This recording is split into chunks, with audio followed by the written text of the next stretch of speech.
Potential Not Pathology, embracing creative and resourceful approaches to psychotherapy with author and therapist Dr. Paul J. Leslie. Welcome to Potential Not Pathology, where we offer information and inspiration for mental health therapists who are interested in learning and applying unique therapeutic techniques and concepts into their work. With a focus on the potential each client brings to his or her therapy session, this program examines ideas and tools which can assist your clients on their journey toward healing. I'm Paul J. Leslie, and I'm glad you're here. This is our first podcast, and I'm pretty excited to be talking with you today. I've been wanting to do this for some time. It seems that more and more people are becoming interested in podcasting and the way that you can carry information with you and enjoy it on your phone, in your car, on your computer. And this first podcast, really, its goal is to just introduce you a little to myself and to what our purpose for what hopefully will be a long series of podcasts. I wanted to have really a place where not only could I share ideas of my own, but also ideas I pick up from other people that can help my fellow therapists. We as therapists, we spend a lot of time listening to other people's baggage and helping them work through things. And a lot of times we get kind of stuck in old patterns of doing things, and we need to kind of shake off those patterns and begin to do new concepts and play with new ideas and just be kind of open. Because I find that when we share ideas, everybody benefits. And so this will be my platform, if you will, to share things that I've learned and things that I've encountered, and along the way, maybe these ideas will be something that you as a therapist can utilize in your work.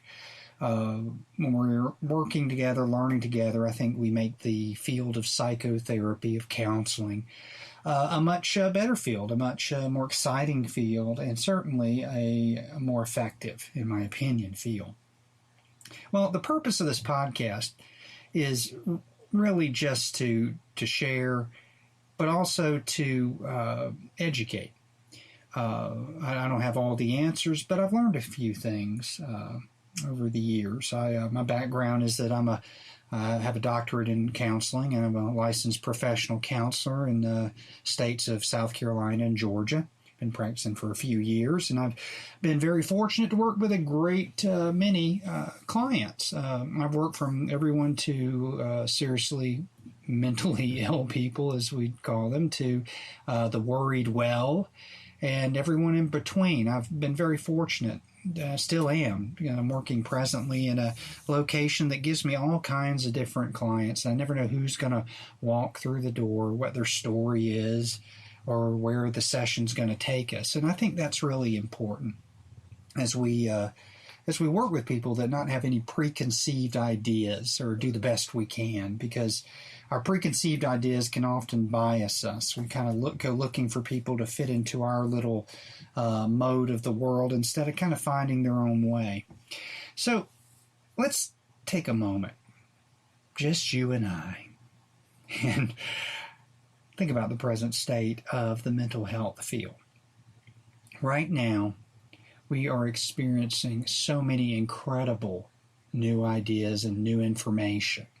We are learning so much about how the brain works, just these new ideas in the field of neuroscience, exciting things we're learning in the field of genetics, epigenetics. It's really an exciting time to be a therapist, exciting time to be practicing and helping other people. But if we're really honest with ourselves, we may have a lot of great ideas, but in my opinion, I kind of think it's often that our field gets stuck in a certain way of viewing the world, and that's through a realm of pathology. Now, what I mean by that is the way a lot of us were trained is that we go looking for the problem. When somebody comes in, we start to put our attention on the problem they bring to therapy with them, and that's okay.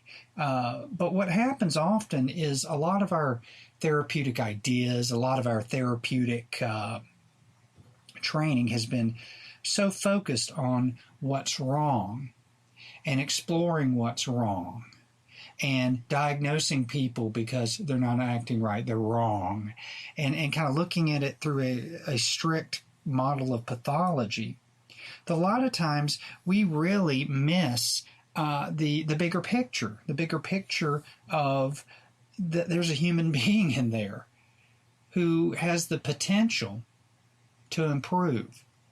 And I've seen cases, there's always the cases where, it's, boy, I don't know if anybody's going to improve. I mean, wow, so many odds against them.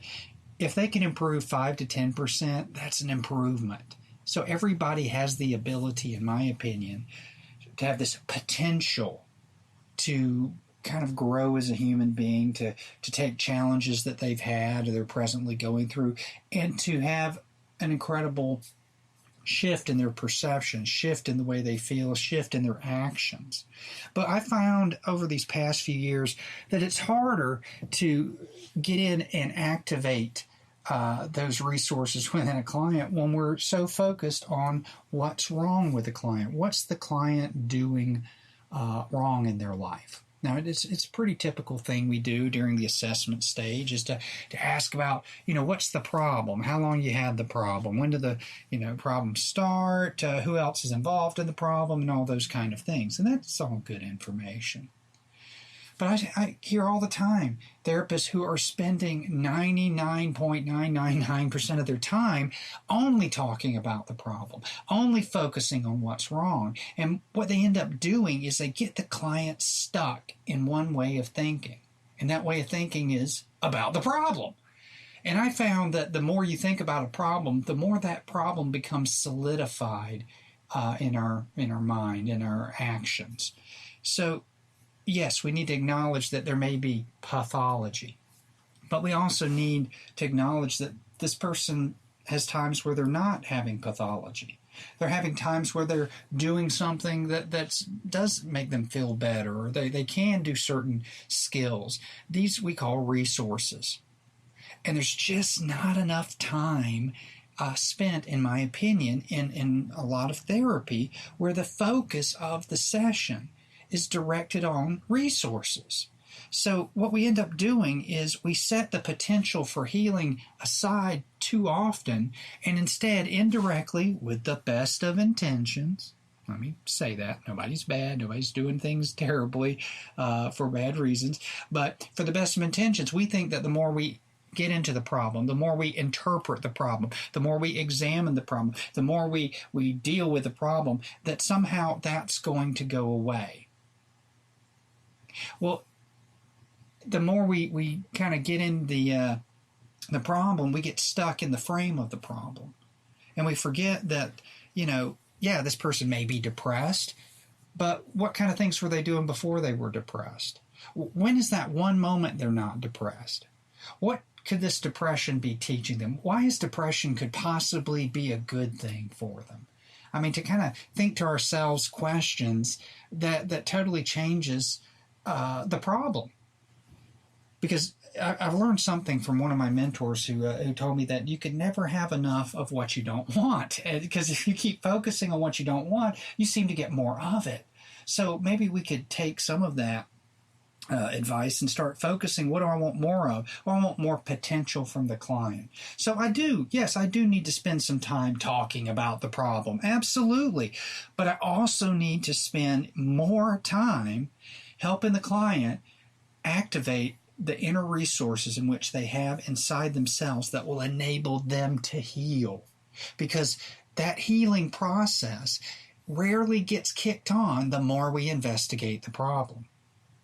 So if we keep viewing clients as through this lens of what's wrong with them, we get a lot of times we really truly limit ourselves, not just do a disservice to the client, but we limit ourselves. If you say, oh, look what's all wrong here. Also, I mean, you get stuck in it too. As one of my mentors said, that you get stuck in a bad trance. You get hypnotized by the client with all their stuff. And it's overwhelming, and you get down in it, and 10 sessions later they're a little bit better, but maybe not. And you find that you spent way too much time really looking through the world of what's wrong. So what I'm asking you to do is to just maybe set aside, next time you work with a client, set aside some time to not talk about the problem at all.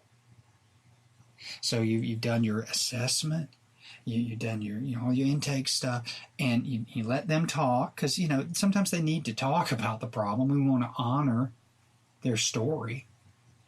But after that, somewhere in there, even if it's just for 5 or 10 minutes, why not ask them, what do they like to do for fun? Ask them, what do they want to be when they were a kid? Ask them if they ever had a tree house.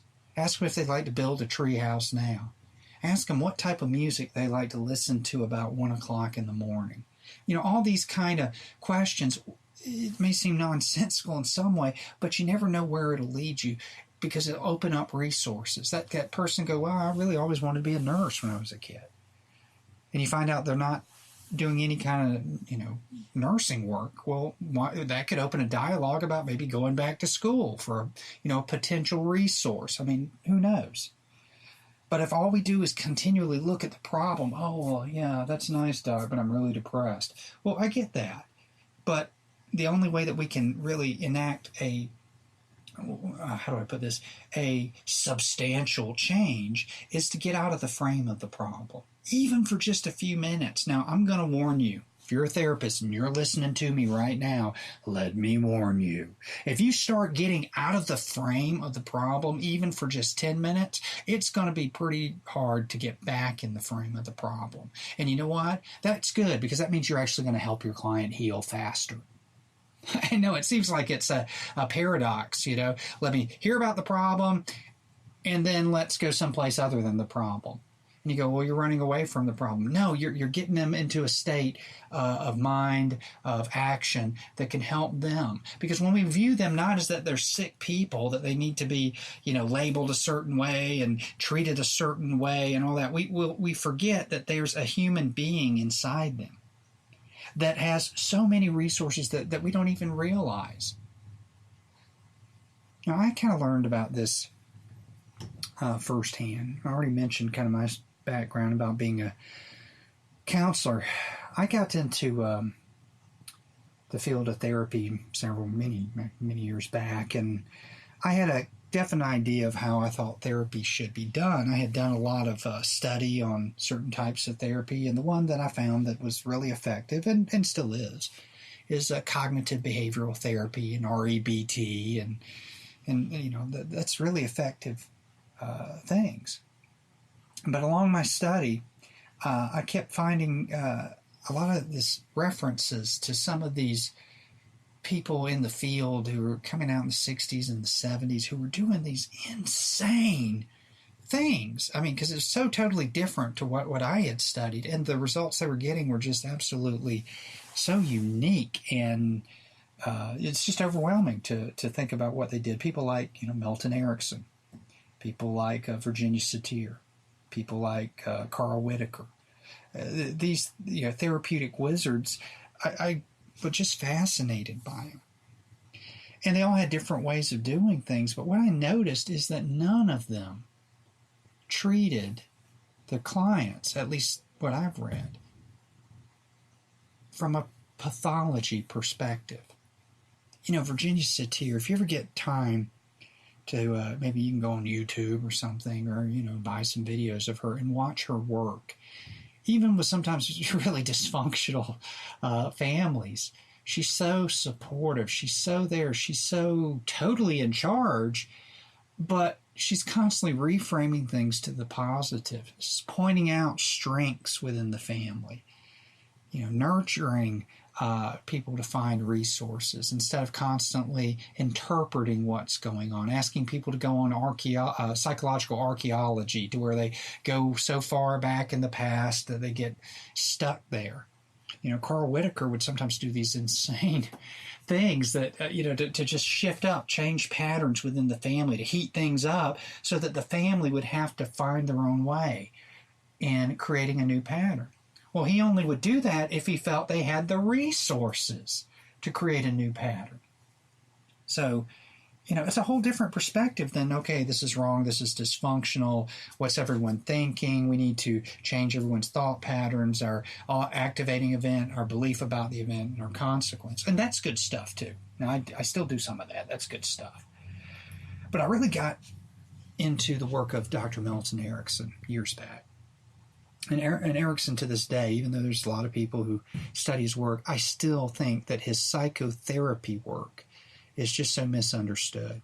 Now, what a lot of people know about Milton Erickson is that he was a psychiatrist and one of the greatest hypnotists of our time, maybe ever.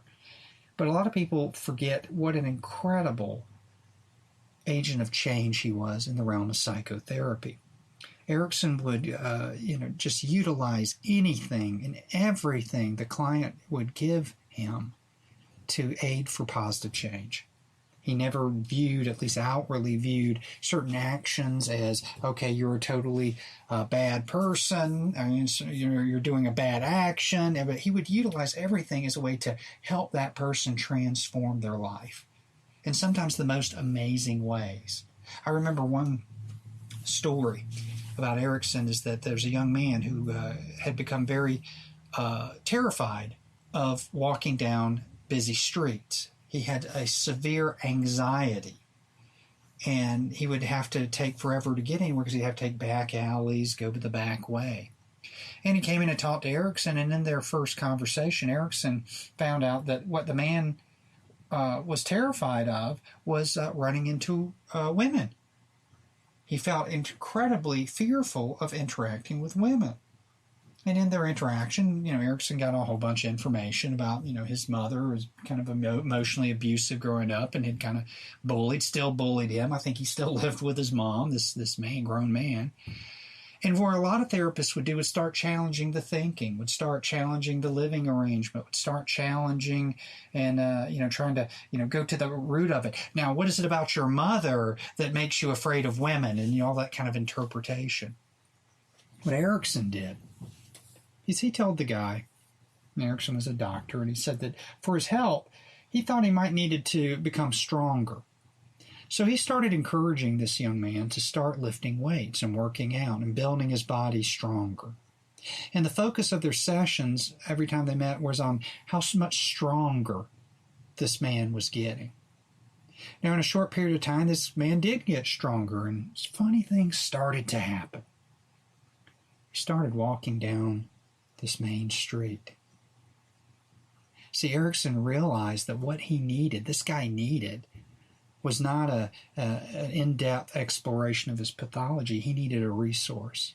And that resource was, I'm assuming, confidence. So the more confident this young man got in his physique and his strength, and certainly in the appearance, and got more muscular, suddenly something shifted because that confidence, that resource of confidence, got applied to other areas. And he began walking down the street less fearful to talk to women, eventually moved out of his mom's place, got his own place, and started living independently.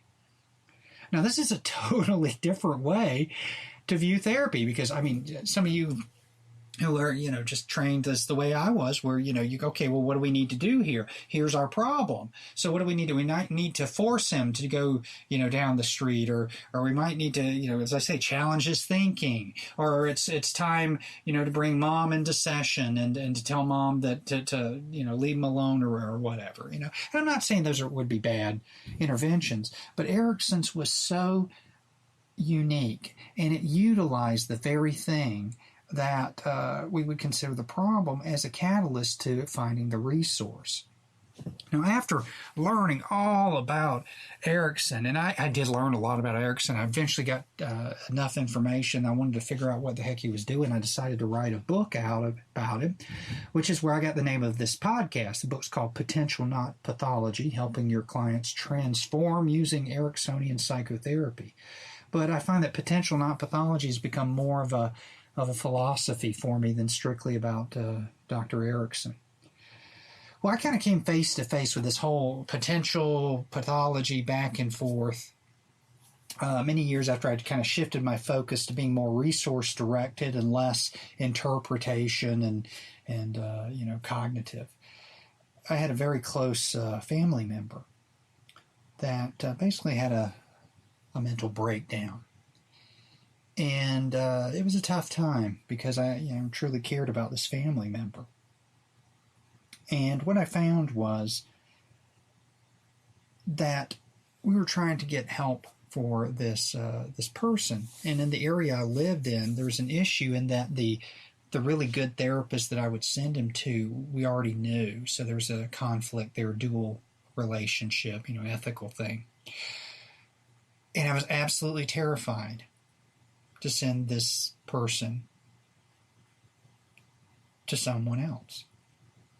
And the reason I was terrified was I knew that even though this guy had a mental breakdown and he was acting weird and strange, and some people would say, schizophrenic or whatever label they put on, I didn't think that he was screwed up. I thought that there's just something is happening inside him that needs an exploration from another angle, rather than medicating him and putting him in the hospital and treating him as if he was sick. I was terrified that this person would go to someone and they'd start shoving pills down his throat, which wouldn't help anything, because I don't think he needed those pills.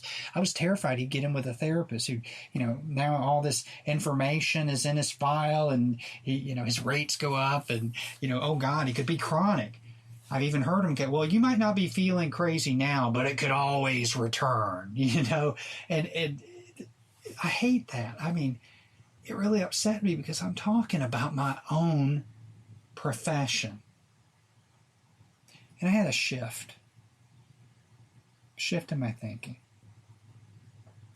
We finally got him some help. We had to get someone almost 4 hours away from us who understood that you can work with a person's potential and not their pathology, and the family member's totally fine today. It was a short thing that intuitively I knew he could get through.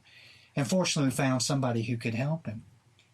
But that shift, that shifted my focus of my work into just being, a therapist who sees people. But I wanted to start, I don't know how to put this, taking back my profession from a strictly pathology mindset.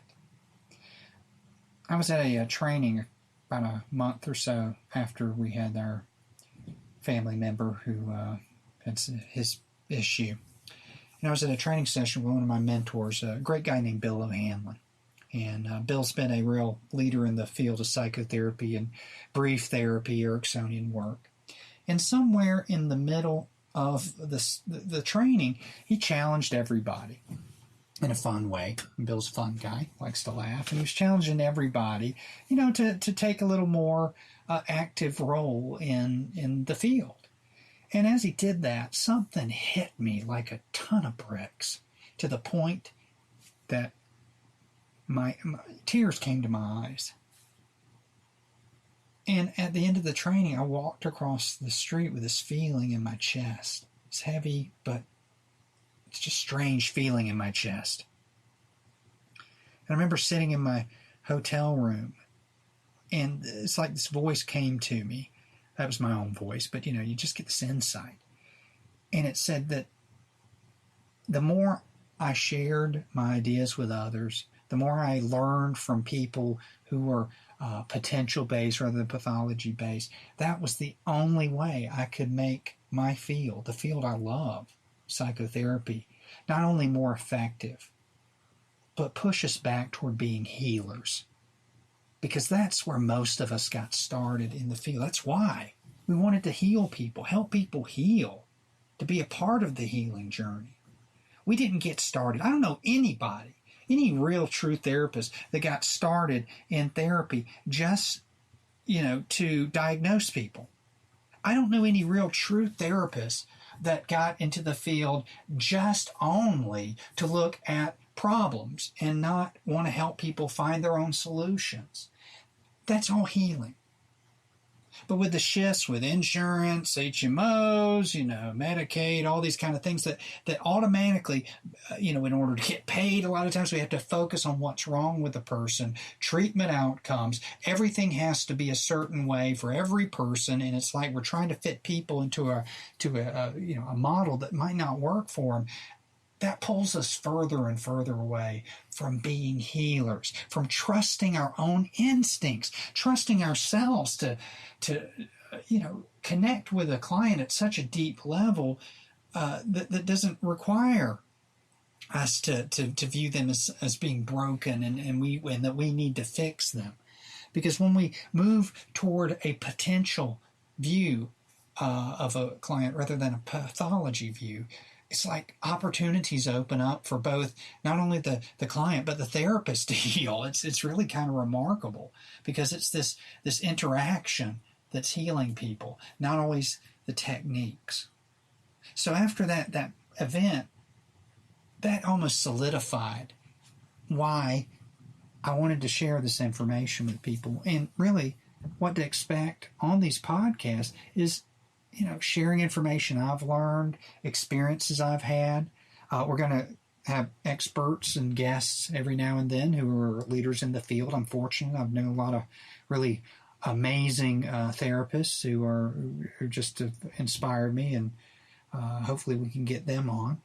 And I want to share information that's grounded in healing, to take us back to being healers, to take us beyond regimentation and treatment plans that are so rigid that everyone has to fit into it, to where we can honor inspiration, creativity, spontaneity. We can become more right brain, a little less left brain, or at least a balance between the two. So as we go through these podcasts, you'll find that I'm really passionate about this.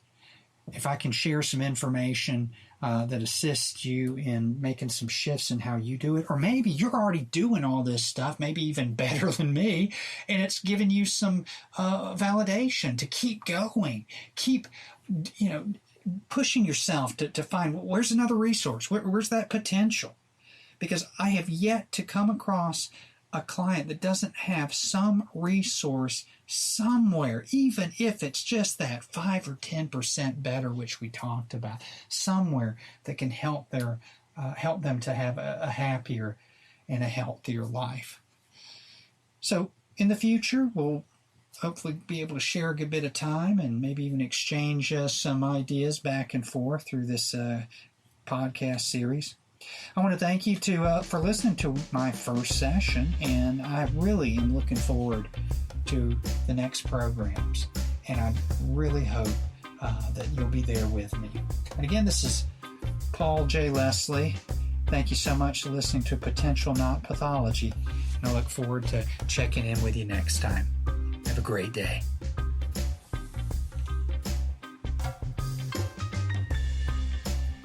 Thank you for listening to Potential Not Pathology with Dr. Paul J. Leslie.